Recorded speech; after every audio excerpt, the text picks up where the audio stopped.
Welcome to the Careering Podcast, a collection of rants and reckons on all things career, hosted by author and creator of Careering 9, Melissa Davies, and her partner in crime, Kelsey Ingalls.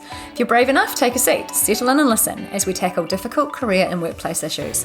Sometimes we'll be wrong, sometimes we'll be right, but we will deliver it with confidence and a touch of colourful language, so it will at least be entertaining.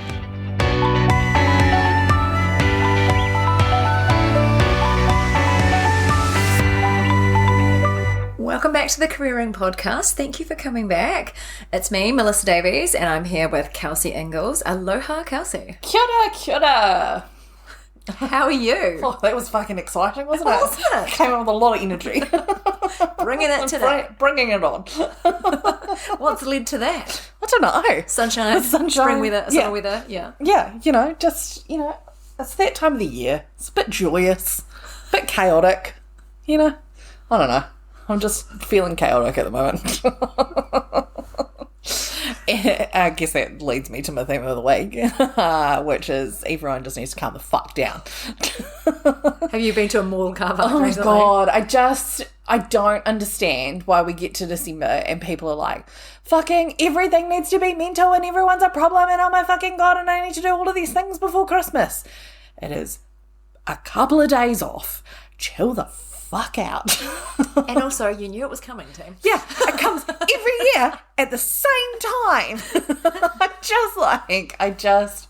People act like everyone is, like someone's going to die if they don't get these things done, especially at work, It's always like, get it all done before Christmas. I have to have it before Christmas. What the fuck are you going to do with it before Christmas? You're going on holiday for 2 weeks. You're going to sit there and look at it on New Year's Eve. And then you'll come back and you'll be like, whatever. Everyone just gets so wound up. And I've got no energy left to get wound up. So everyone's at a 10 and I need them to at least bring it down to a 6. That's Kelsey's famous scale that she developed when we were in China. And Melissa was always at a fucking 10 at 7 in the morning. Yeah, I'm a morning person. So when I usually wake up before my alarm and I'm 100 miles an hour for the minute I wake up. And then my battery gets flatter as the day goes on. She used to have like low power mode naps on the train. Yeah, I absolutely could exist well in China because it's really normal to have naps in public transport. And I was like, this is great. I didn't nap, but I could close my eyes. And you called it low power mode. I did call it low power mode. And I absolutely loved it. Actually, this is weirdly aligned with my tweet for today. This is great. We did not plan this, by the way. Yeah. So Kelsey, one morning when I was joyous, had been up since about 5 and we were getting ready to leave at 7 and I was bouncing around the house like Tigger, and Kelsey was like, Liz, you're at a 10, I need you to be at a 2. And so it's a great way of understanding exactly where you're both at. And look, I'm always happy to meet you halfway, but do not expect me to come to your 10 because I will never get there at 7 in the morning. But you've worked on this. You're definitely more of a morning person now. Yeah, I think the older I've got and the less sleep I get in my life and the more I'm just like, oh well, it doesn't really matter.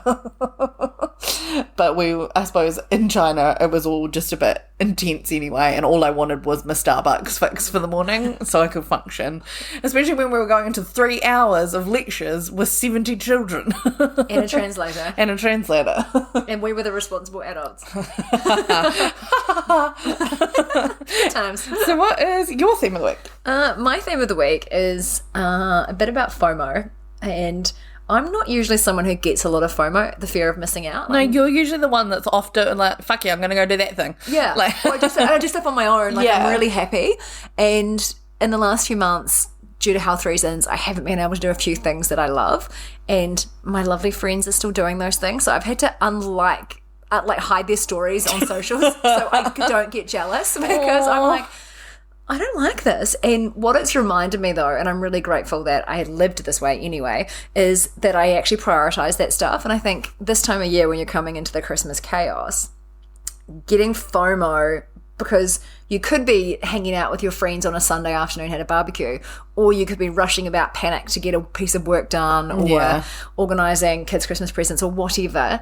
I think it's really important to take a wee breather and make sure that you don't turn up on Christmas Day burnt out, exhausted and regretful because you prioritise the should shit, not the stuff you want to do. So I think you're better to have like, don't have FOMO for the stuff you love. Like, if you can And do also it, do refer it. to my previous point. Everyone needs to calm the fuck down. But I totally agree. I think, social media makes it so much harder for us to not have FOMO.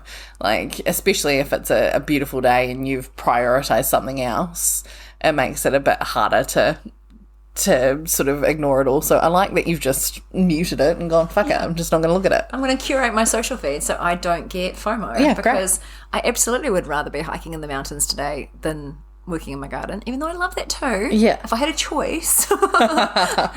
So yeah, I'm glad that my friends are doing what they love and they are absolutely leaning into prioritizing the stuff that fuels them. But still, you'd like to be there. I just don't want to see it. I want to hear about it. And both of those things are valid. Yeah, I want to hear about it when I see them, but I don't want to see the gorgeous vistas and beautiful pictures because I will just get super jealous. So, Well, hey, look, fair enough. I understand. I get it. awesome. That has nothing to do with today's topic. Today's topic is all about our whānau, about family. Family. And what that familia. means. Yeah, la familia. I was thinking more like Fast and the Furious, like familia. It's all about family. Okay. I watched a rom-com that was set in Italy, so We live very different lives. we are different people. Yeah, family. Back on track. And I guess what that means for women in the workplace and how we manage our family responsibilities, those that have family, those that don't. And yeah, so as usual, we're going to have a bit of a rambling chat about... Because that's what you came for. Look, we're multiple episodes in at this point. You're used to it. Yeah, although we've definitely moved away from rants and reckons and we've moved into some rambles now. Hey, look, we've kept on theme. It's still all alliteration. It is, in our F-word series. Yeah. So I was interested, Calves, in your view, just a generalised view of how family impacts people at work. Yeah, okay, cool, big question. Thank you. Appreciate it so much. Well, I suppose we all have a version of a family, and we don't exist as a robot that just like is at work. So I guess it's a huge impact on everybody, even if it's your chosen family or your children or all of those bits. And like, it doesn't matter what is family to you. It's still a big part of everyone's lives. When we talk about family at work, though, do you think everyone thinks like that? Or No. What do you think? No, I think that's my opinion, because I don't have children of my own, don't have a partner, so I go, families look like a lot of different things to me. Like, you're my family, like your nieces and nephew are my family, your auntie and uncle are my family, but I've also got my family up and your blood family. My blood family. Like there's chosen family and there's, and so it can look like so many different things to me, whereas I know that some people have very different views on what that looks like. And I one of the reasons that we wanted to talk about this was because I saw a TikTok and it was a young woman, so she would have been early 20s, she was talking about how her work treated her vacations very differently to how they treated an older co-worker with multiple children, and gave the older co-worker preference over her vacation because she had kids. And so I think there's a lot of different ways of looking at it in the workplace. But I think you've got to have lots of different types of people in the workplace, and lots of different family makeups make lots of different types of people. Was that a good answer? You were like, I'm going to be all inclusive. I was like, I feel like this is a minefield. It is a minefield. It's a really hard topic to talk about because, it's a case of othering. Because if you talk about people with family and someone has a definition of that biological family as family, some other people have a definition of chosen family, some other people have a definition where it's your community is your family. And so, or they choose to not have a family and they're absolutely okay with that. Yeah. And, there's a whole lot of societal expectations that are much bigger than what happens at work around women and family. And, I think it's a really difficult topic to have a conversation about, which is obviously why we're having it, because we love to make our lives hard. we like to show up for a big conversation, and we know we're going to get it wrong, and we also know that we're two women who haven't procreated. We have no crotch goblins, I think is what you're trying to say. yeah, we are not responsible for other little humans' lives, so we can talk with a lot of theory and a lot of empathy, but we're not the ones that are up every night with little ones that are unwell or dealing with juggling the pressures of career and getting family. the daycare call in the middle of the day going, someone's got a fever. Yeah. Although, to be fair, as a very committed auntie, I have had those phone calls with my eldest niece and nephew. Their mum had me down as their next of kin. So I've definitely been to school and picked them up a few times, including the time my nephew broke his wrist. And actually, that was really cute. The paramedic was so hot when his mum arrived after me. Her and I were just like totally objectifying the paramedic. And my poor nephew was like, guys, pay me attention. I've broken my arm. Yeah, so I've had a few of those moments. So I don't mind that. But yeah, we appreciate that our lens of the world is one view only and there are other perceptions. And so I guess I just wanted to talk about all three views of the world. I wanted to talk about the impact of women who do have children, whether that's bio or adopted or whatever you decide to, however you decide to construct your family unit with little people. So I want to talk about that. I want to talk about family responsibilities when you've got to do elder care and looking after elderly family members, and also what it means when you have no dependents. Because I think each three of those experiences are really important. And like you say, each workplace is made up of all of those. And yet we aren't talking about that, because often what happens is we talk about the box we're in and defend that viewpoint instead of going, all three are really important. All have positives, all have negatives, all have hardships, all have wins. Yeah. And so unless we talk about the pros and cons and how we support each other through that, then we can't make really inclusive workspaces. And it's like, it's such a key part of connecting with the people around you is to understand their family environments and understand what is important to them and how they work as a family unit, especially if you're leading a team. You need to understand how that family unit works so you can make sure that your work environment doesn't overly impact what they're doing at home, and that, home is still not being the thing that's ruining their life at work as well. It makes it easier when you can talk to each other about what that looks like. And again, because you're a whole human. You don't show up as half of a person. Like Jane said. And Severance. Where like, have you watched that show? No. It's really good. It's Ben Stiller directed the show. Oh, is that Ooby Goobies? No. Okay, good. I don't think so. Can't remember. It's got Christopher Walken in it. It's really good. Okay. Basically, he turns up at work and he goes in an elevator and he's got this chip in his brain that turns on when he gets in the elevator, and it just wipes his whole home personality. And he shows up and he does his job and he remembers when he gets back to work every day what he's doing in his work personality. And then when he leaves and goes back up the elevator, clicks back into personal. How do your values transfer across that? It was really interesting watching the two things and watching the different lives that people lived across it. It's really good. You should watch it. Okay. Highly recommend. Then I can actually contribute to this conversation rather than asking questions about a TV show. But that was it, right? Like, one of them had a family, but he had no idea he had a family. So when he was at work? No idea he had a family. Oh, interesting. Yeah. Which do you think workplaces expect that of people that have families? I think it depends on the workplace. I think often depends on the industry and the generation that is sort of prevalent in that workplace. I've worked in lots of different ones where, some have been, no, this is your job, you stay until it's done.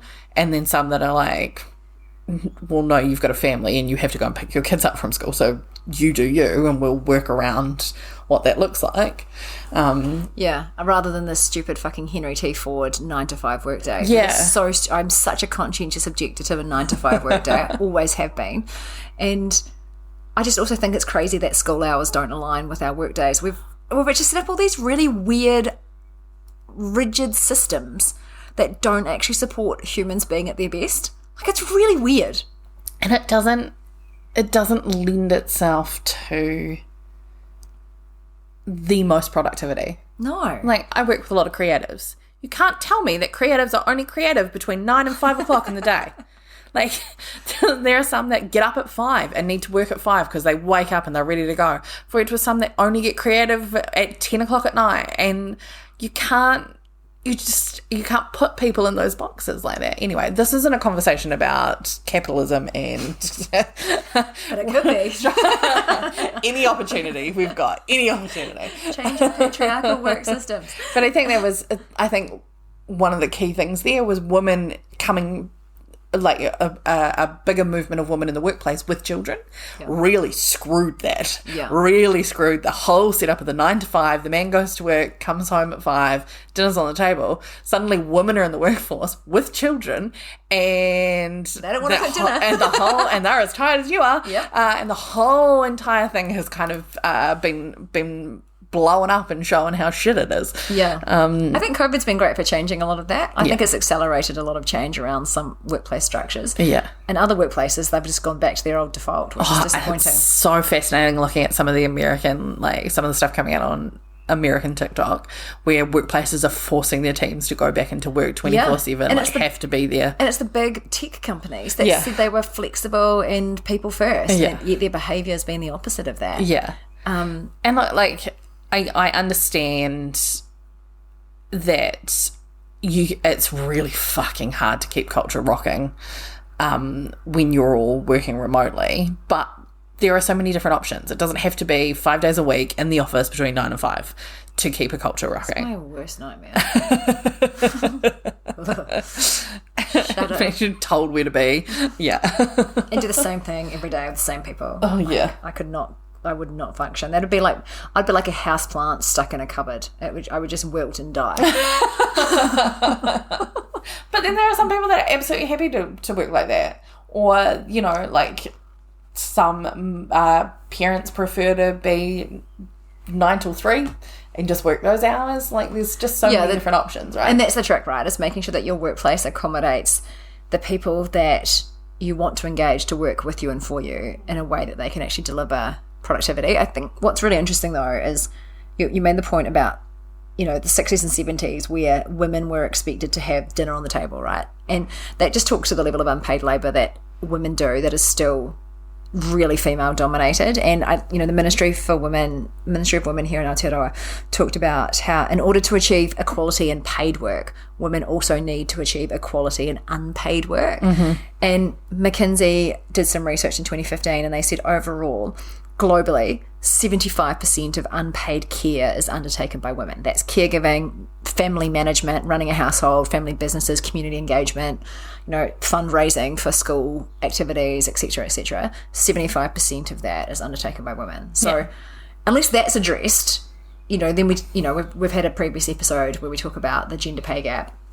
And both of those things have to change. Yeah. And I just think it's crazy. But in a family unit, unless people are having those conversations and figuring it out together, how do you change it, right? Yeah. But there's also I know I have a fair amount of friends who have been having those conversations with their partners and might have gone back to work 3 or 4 months into maternity leave and husband stayed at home, or they might have chosen to put kid into childcare and they're really going to continuously pursue their career.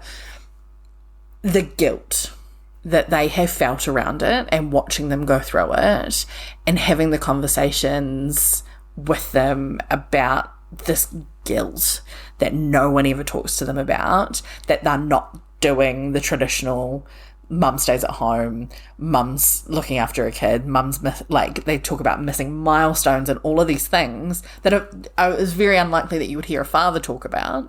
But even from a father's perspective, I've seen the other side of that where the father stayed home and gone, I don't know how to rock up to a Plunkett group. I don't know how to ingrain myself in that world because it's all mothers. And so this is weird, it's struggle for both of them to change the narrative in that space. Yeah, and unless they do, it's not going to change. Yeah. Because these systems are made up of individuals. Yeah.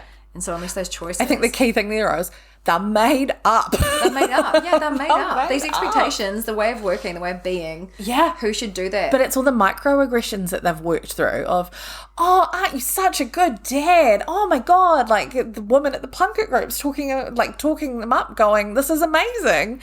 And they're sitting there going, fucking father. Like, I had 50%, like, it was half of me and half of her. Like, although she did 9 months of heavy yeah, lifting. she did, but you know what I mean? Like, Yeah. and then, you know, the comments that are made to mothers that go back to work and, are you back at work already?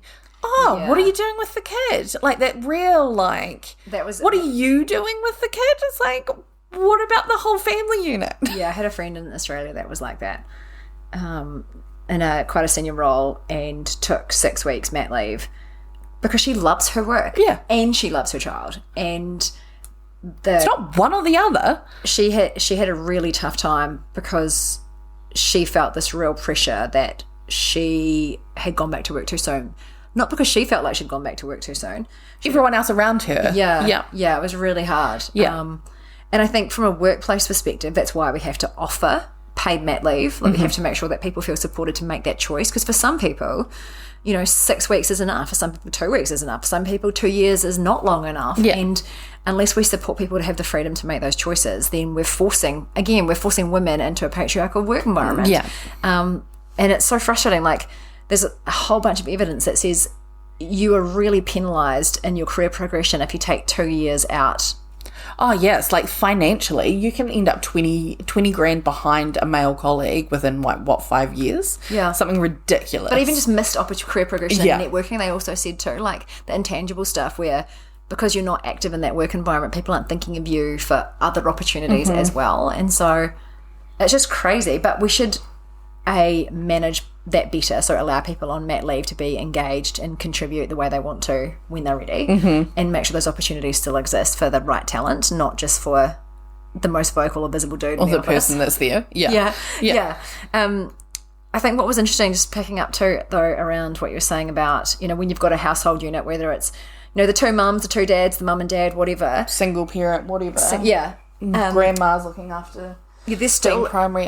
Yeah. there's still a requirement to do this unpaid labour. And the research back in 2010 here in New Zealand was the last time this was done, and they actually showed that women spent 4 hours 20 minutes a day on unpaid work, while men spent 2.5 hours a day.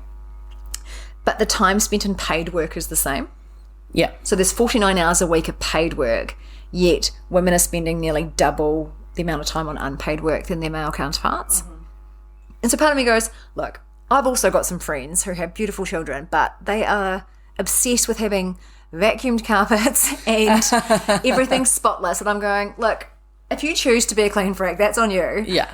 But I also know that they're the same people that are the ones volunteering at the weekends, they're up early doing baking for a fundraiser. They're really committed. So, I think that 4.5 hours a day, once you've already worked a 49-hour week, and that's just the unpaid labour. That's not being there to kiss your kids goodnight and give them a cuddle and spend time with them and help them with their homework. Like, that's not included in that. No. Like, that's the picking up from school. It's all those jobs, the work side of it. Barely pay my fucking power bill by myself and feed myself on a regular schedule, let alone look after a whole entire household and fucking children on top of that, and look after myself. These women in the workplace that are doing this extra unpaid and often emotional labour as well. I think that's the one thing that we don't quantify, is the emotional labour. And it's the stuff where it's not just going to the grocery store. It's, we're out of this, we're out of this, we're out of this. I need to do this here and I need to fit this into my schedule and this needs to be the list and I need to go and do the thing and then I need to come home and then I need to cook the food. And the amount of, that is quantifying the cleaning and the household running, but that's not quantifying all the thinking and the stress and all the planning that goes on top of it as well. And the sitting with the little people and hearing about their day and supporting them because their bestie didn't invite them to their birthday party. Yeah. Like, that's the stuff that's exhausting yet critical and important. And there's no measure of how many hours, because that's not seen as labour. No. Like, it's seen as parenting. Yeah. But that is work. Like, good parenting is hard work. Like, it's a big job. Yeah. And I think, we understand and we've seen how hard it is, but then I think that sets an expectation where workplaces go, well, they've got a family, so they're really busy and they've got lots of things to do, but you don't have a family, so you can stay, you can do the thing, you can stay at work a little bit longer. There's a shit ton of research on that, and I've definitely experienced that. Yeah. And even in terms of, I've seen in a work environment where there was resentment, where there was one of the team members, there's probably 20 people in this one location, one of the team members had a child who had really struggled with their health, and so had lots of appointments for specialists, and people were getting quite resentful that they thought this person was taking all this time off. And it was this really judgmental view of things, without realising this person... Without context. Yeah, but also this person had taken responsibility, had negotiated a reduction in their working hours, reduced their salary accordingly, just didn't feel the need to justify her job and contribution to anybody. Yeah. But the noise behind her back was awful, and it was really disruptive and really unfair. But what then ended up happening is her manager then, that sort of 30% reduction in her working hours, which they'd agreed, which was absolutely great, instead of the manager fairly allocating that work, the work went to the 2 team members who didn't have kids. No, who just didn't have dependents. Ah, okay. Yeah. So there was other people in the team that had no kids, but one had a sick spouse. Right. So the other ones were seen as single and footloose and fancy-free. Therefore, you get 15% more work each. Yeah. But I bet you didn't get paid for it. No. And so that started more resentment, and it was really tough. And I wasn't in their division, so we shared an office space, but didn't have to deal with that same manager or whatever. Yeah. And watching it all go down was really shit, because everyone was hard done by. Yeah. It was actually really poorly managed. Sucked for everybody. Yeah. Well, I think that's the thing, right? Is that when it is poorly managed, it sucks for everyone, no matter what situation you're in or what you've chosen. It is when we start judging each other and start treating each other unfairly, that's when it becomes a fucking nightmare. Yeah. I think, again, it's, I would love it if we were all existentialists and treated individuals as individuals, and we had workplaces that allowed for that. But I can't change the system by waving a magic wand, no matter how much I would like to. Because I think, when I was getting quite frustrated sort of doing some research around this, is that, there is absolute evidence that women are treated differently when they return to work after they have children or a new child enters their family. Research also shows that women are more likely to reduce their working hours after becoming a parent. Yeah. And then the perception of those two things, along with unconscious bias when promotions are considered, means you're actually sliding 5 steps backwards just because you chose to have a family. Yeah, and it's this perception that if you're not working the same amount of hours as everybody, you're not working as hard. Yeah. And I'm just like, I've seen people that can be more effective in 4 hours than some people are over 9 hours. It is... It removes this ability to actually see the output and the productivity rather than just a butt in a seat. Yeah, that presenteeism and that looking at who can I see in the office versus who's actually doing the work. Yeah. I think, it's so interesting for me because I guess I've always had a view that you hire people for competencies and contribution, not for hours. And every role I've been in, a leadership role, I've often had really capable parents working in my team. Yeah. And it's been very much the case that the women were the ones expected to pick the kids up after school or arrange childcare or go on school camps or do all of that stuff. And because my natural instinct is fuck 9 to 5, if you want to work 7 to 12, go for it. Yeah. I've always... Do what you need to. You're an adult, you choose. Yeah, I've always challenged HR policies, and I've always put in really flexible work arrangements. Yeah. Well, I mean, people just have fucking lives. You can't plan for shit all of the time. Yeah, but workplaces understand that better if there's little people. If you've got children. Yeah. So this is where the tension comes. Yeah. Is that... Those that choose not to have children will never be afforded that privilege. Yeah. Well, not never, but often aren't afforded that privilege because they don't have an excuse that's external to them. Yep, exactly. And so there was this lady, again, the BBC we're talking about, how... At the moment, so in 2018, women who turned 25 were twice as likely not to have children as their mother's generation. So from 9% to 19%. It's a similar pattern in the US. Yeah. So for females in the workforce, females generally, there's a shift, there's a reduction in people who are choosing to have children.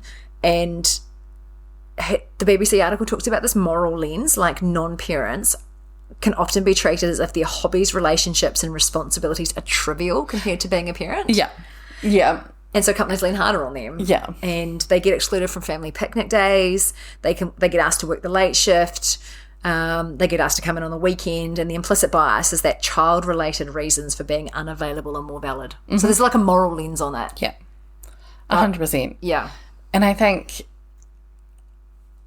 that just breeds this deep resentment with people that don't have children. Well, what was interestingly though in this, it might. People don't want to admit it, because in this lady's research, what it said is that it's not been the case that childless employees resent parental colleagues. They don't think that parents deserve any less. They just think that their own psychological contract with your organisation is the issue. Yeah, that's what I mean. Like it's not from a place of fuck the parents. It's more from a why am I less valid? Yeah, because mine's an internal thing rather than an external thing. Yeah. And it's hard if you're set up in an environment where you can't push that. Yeah. And especially if you're not that kind of person to push that. Like, I push it. Like, I remember one of my jobs, I just went, I'm finishing at 4 o'clock every Wednesday because I work my fucking ass off in this job and I'm going to go and see a therapist. Yeah. And I just told them that was what was happening. And they're like, cool. But if you're not that person and it's not created, the environment isn't created for that to be an okay conversation, I can imagine it's fucking difficult. Yeah, I'm that person that has that conversation too. I think back when we worked together, I knew I wanted to move out of structured workplaces and more into tech startups, and so I got my boss to agree to let me do my 40-hour week over 4 days, and then on the 5th day I would fly to Queenstown and work there and the weekend for a tech startup. And great. Yeah, it was awesome, but I really had to,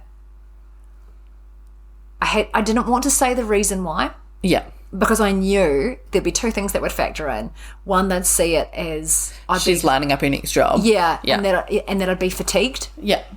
I'm like, my work engine is massive. Like, I wouldn't say I can do it if I didn't think I could. But also, most parents would probably be more fatigued. Yeah. And it's like, not their problem. Yeah. Dealing with a bunch of tech bros is not that hard. They don't surface before lunchtime.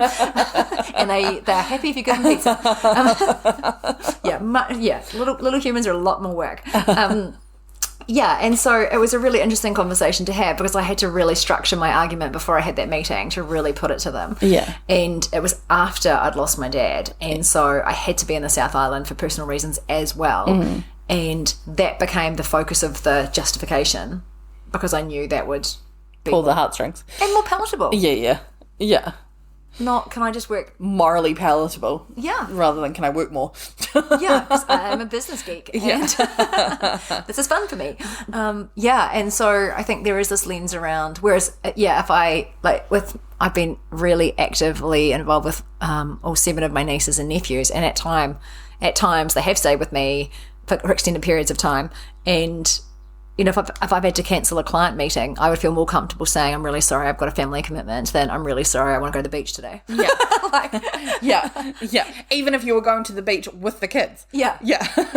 Or even if I just had a really shit week and I was overwhelmed and exhausted and was feeling like I needed a mental health day, I probably still wouldn't want to because I know the perception, and that's just stupid. Like, I'm going to really challenge myself on changing that now. Yeah. Because I think that's the thing, right? If it will only continue to be like this if people who don't have family don't stand up for themselves in that workplace and actually take the space that they need to to do the things that they need to. But it's also, you know, I think there are, on the other hand of thing, I have seen parents be sort of demeaning or diminishing for those that don't have children taking space for themselves and going away for a weekend or doing what they need to as well, and just because they don't have kids. I'm just like, everyone just needs to stop judging each other. The moral judgment in society it's all fucking hard. Let's just let us live our lives. God damn it. But it's that whole thing around the grass is greener on the other side, right? Like, the perception of what it's like to not have kids. Like Jen Aniston coming out recently, right? That has been a game changer. People for years have called her selfish because she didn't have kids, or that she couldn't keep a man, that's why she didn't have kids. And then she admits that she'd been through this traumatic IVF journey where she'd invested heaps and is heartbroken that she couldn't have kids. And I think having children or not having children is a personal choice. And it doesn't make you a better person if you've got kids or not got kids. Yeah. To be honest, with the state of the planet, you're probably a better person if you don't have children. Well, there's an argument around climate change that says if you are genuinely committed to reducing your footprint on the planet, not having little humans is the way to go. That's the best way to do it. So, I mean, look, not that we're putting a moral judgment on it, but... You also shouldn't eat cows. I am morally judging that. Yeah, okay, fair. Fair. They're my friends. But it's also the other end of that scale, right, is the looking after elderly parents, and it's only going to get even worse in the next the next few years, decades. Yeah, there's a huge impact of elder care, because they actually say that the impact on a caregiver caring for an elderly parent is way harder than looking after children. Absolutely. Because at least you can send them to school and they're in that place. Yeah, there's a little window of sanity every day. Yeah. But the reason they were saying, though, is there's complex emotions because there's a role reversal with children suddenly caring for parents. Yeah. And the surfacing often of unresolved family issues. You think about, previous generations where the tough stuff never got talked about, and then suddenly you've got, elderly parents who are struggling with their own mortality, or they're living with regret, or just physically struggling or mentally struggling. Yeah. And you as an adult suddenly are the one who has to be, you're shifting into almost parent mode and taking care of them. And so the psychological strain is reported to be significantly greater than childcare. Yeah. But they were saying, the people that seem to manage it well, there's such a bias around this, it's a privilege bias, where if you've got greater financial resources and a stronger informal support system, that will actually positively support your physical and psychological well-being as a carer for elderly. So I'm going, okay, so if you don't have the financial resources to get help to come and support you with your parent, or so you can go to a therapist, or your parent can go to a respite care facility, like the stress of it. Yeah. Absolute stress of it. It's also interesting, most people that I know that have that look after their parents or their grandparents or, elder people in their lives, it's put on the daughter. Yeah, I was just about to say there is a gender bias in this too. Yeah. Yeah.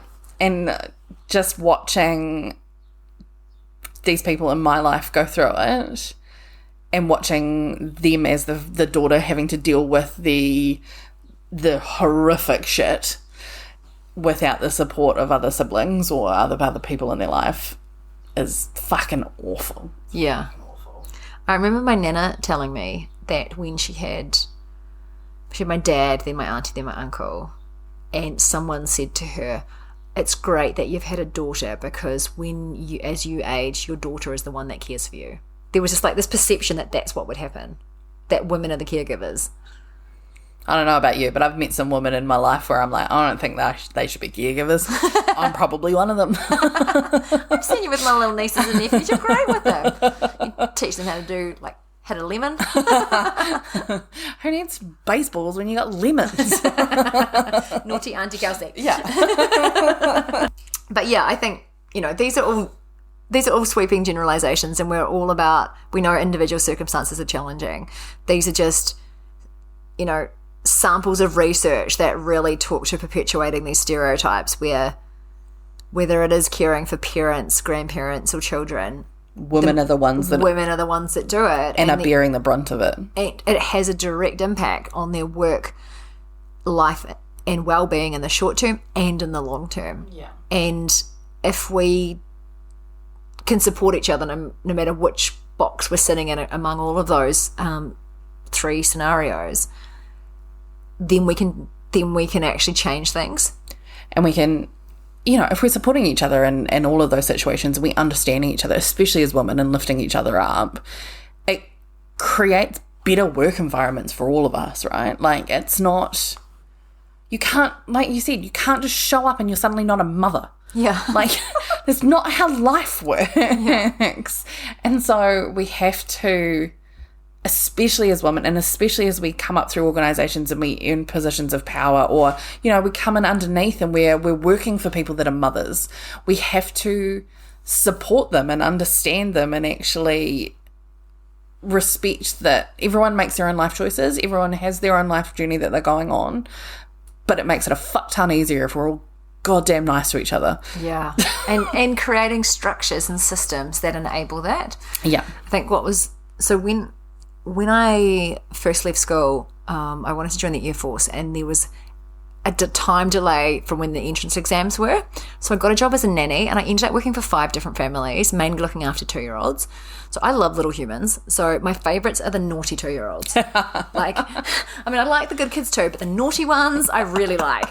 Because usually, you know, because I'm not their parent, so I don't have to deal with them 24/7. Yeah. So they're the ones that are usually drawn to me as well. Like, I usually make friends with little humans quite quickly, and I particularly like the naughty ones. And so nannied for all these different families and got to experience like a slice of life of what it was like. So I did that for about a year and carried it on actually when I was studying as well, and got to see different family dynamics, different ways of parenting, different ways of being.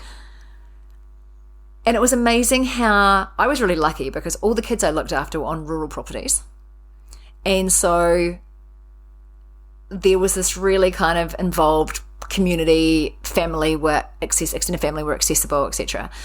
And one of the families, I worked the days that the mum was working. She worked part-time. So when she went to work, I came and looked after the kids. And so I was there nannying for her 2-year-old, and then she had another baby. So I got to nanny for the newborn. And it was super fun. I did not know how to cook. I lied my way into that interview. That was they took a real chance on me, and it paid off.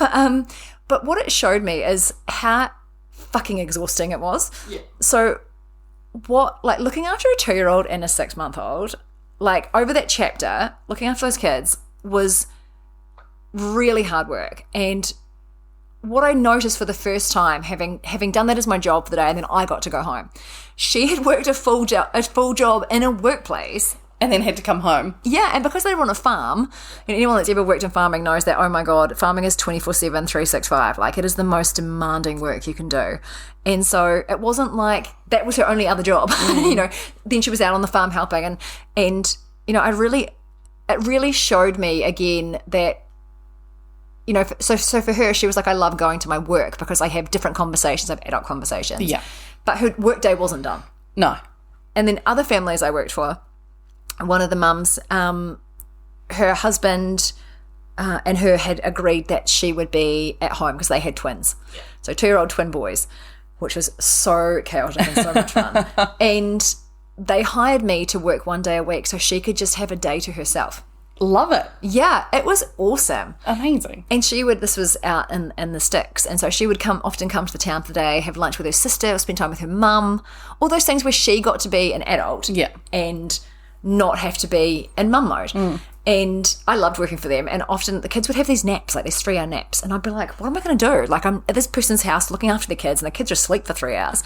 So I'm not very good at sitting still, as you can probably tell. So I would cook a meal for dinner, I would bake a cake, I would do some laundry. She was just like, when I had to resign from there, she was in tears. She was like, you have just made my life so much easier. And we ended up having this great conversation though about people's perception when she said she had a nanny. Oh yeah, the judgment around well, you've got a nanny, so you can just do whatever. You can work. Get a job. No, it was you don't work, and you have a nanny. Yeah, what do you need a nanny for? Yeah. I was just like, this is insane, that level of moral judgment of other people, instead of going, you have 2-year-old twin boys, and they're full on, and you're in the middle of goddamn nowhere on a farm, and you need some help. Yeah. And also the judgment that one person's capacity is another person's capacity. Yeah. Oh yeah, man. The difference between capacity within a family and within parental units as well is such a big piece of that puzzle. And making sure that, you know, if you're in a workplace and you've got male, like husbands or partners or fathers in the team as well, and understanding that, you know, they might have a deal that dad is like up during the nights, and so he's going to rock into work late on the mornings, and he's going to be fucking tired. You know, being able to understand that there's different capacity levels within a family unit is so important as well. Yeah, and I think if you're in a position to, I keep going on about this, and I guess I feel really proud of a piece of work that I did in Australia where I really challenged our HR team to stop calling it maternity leave. Yeah, it's paternity leave. No, it's parental leave. Parental leave? Yeah, so it's parental leave. So whatever you want under that. And we have this really broad parental leave policy. Why parental, not paternity? Because paternity implies father. And maternity implies mother. And so we were like... And it might actually be that it's your grandchildren. Yeah. Yeah. And it also, or your nieces and nephews. Or it might be you looking after your parents. Yeah. Effectively. So we called it parental leave, and we set up policies that were really inclusive for all of those scenarios. And allowed you to have, like if you were a temporary caregiver for a little person or an older person, you could still, we had clear policies for what that meant. And so people didn't have to ask, because one of the barriers for actually allowing you to be present with your family and do good work is if you have to negotiate every time. And if you have a culture where it's an assumed no until you negotiate a yes. Yeah. Yeah. And yeah, so some of the things we put in place, like actually in a different organisation, I had a conversation with a lady who chose not to have children, and she was really open about that. She had beautiful golden retrievers, or golden labs, beautiful golden labs. And, for 10 years, these dogs had been her babies. Like, she loved them deeply. They were a big part of her family unit. And one of them got quite sick, and there was a need to go to regular vet appointments, and there was a massive financial strain, psychological strain, emotional strain, and time out of work. Yeah.